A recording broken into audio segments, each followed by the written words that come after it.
ल यता हेर्नुहोस् है, आज मैले सोडियम कार्बोनेटको 100 ml देसी नर्मल सोलुसन प्रिपेयर गर्न लागिरहेको छु। मेरो 100 ml को भोल्युमेट्रिक फ्लास्क। यो चाहिँ मेरो फनेलबाट मैले सोल्युटलाई भोल्युमेट्रिक फ्लास्कमा ट्रान्सफर गर्नेछु। सोल्युट वेट गर्नको लागि चाहिँ मैले यहाँ फिजिकल ब्यालेन्स पनि अन गरिसकेको छु। यो मेरो फिजिकल ब्यालेन्स। सोडियम कार्बोनेटको देसी नर्मल सोलुसन 100 ml प्रिपेयर गर्नको लागि चाहिँ सोडियम कार्बोनेटको वेट चाहिँ कति ग्राम लिनुपर्छ भनेर मैले क्याल्कुलेट गरेर रेडी बनाइसकेको छु। जसको लागि चाहिँ एउटा फर्मुला छ NEV/1000 भन्ने फर्मुला छ। जस्ट N भनेको नर्मालिटी, E भनेको इक्विवेलेन्ट वेट, र V भनेको चाहिँ कति भोल्युममा बनाउने हो, भोल्युम बाई 1000। अब चाहिँ मैले सोडियम कार्बोनेटको सोल्युट वेट गरिरहेको छु। हामीलाई 0.53 ग्राम सोल्युट वेट गर्नुपर्ने छ।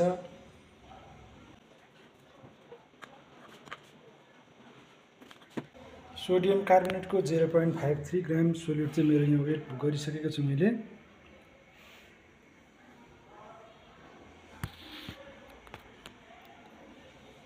यसलाई अब म फनेलको हेडबाट भोल्युमेट्रिक फ्लास्कमा ट्रान्सफर गर्दैछु।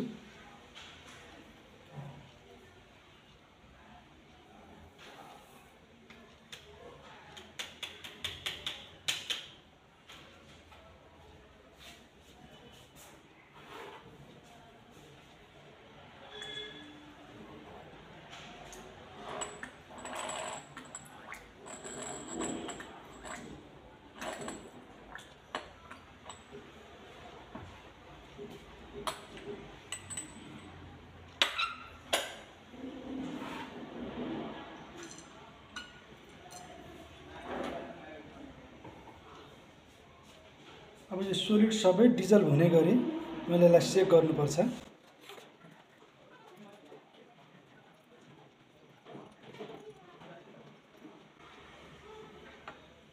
यो भोल्युमेट्रिक फ्लास्कको यो नेक पार्टमा यहाँनिर एउटा मार्किङ हुन्छ, सर्कल हुन्छ।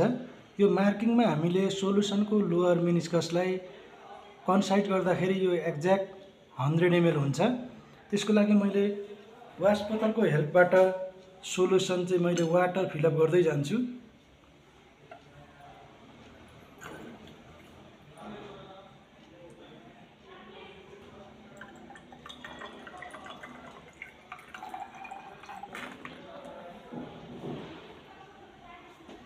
अब हाम्रो मार्किङ छ यहाँनिर छ सोलुसन, मैले यतिसम्म वाटर फिलअप गरेँ।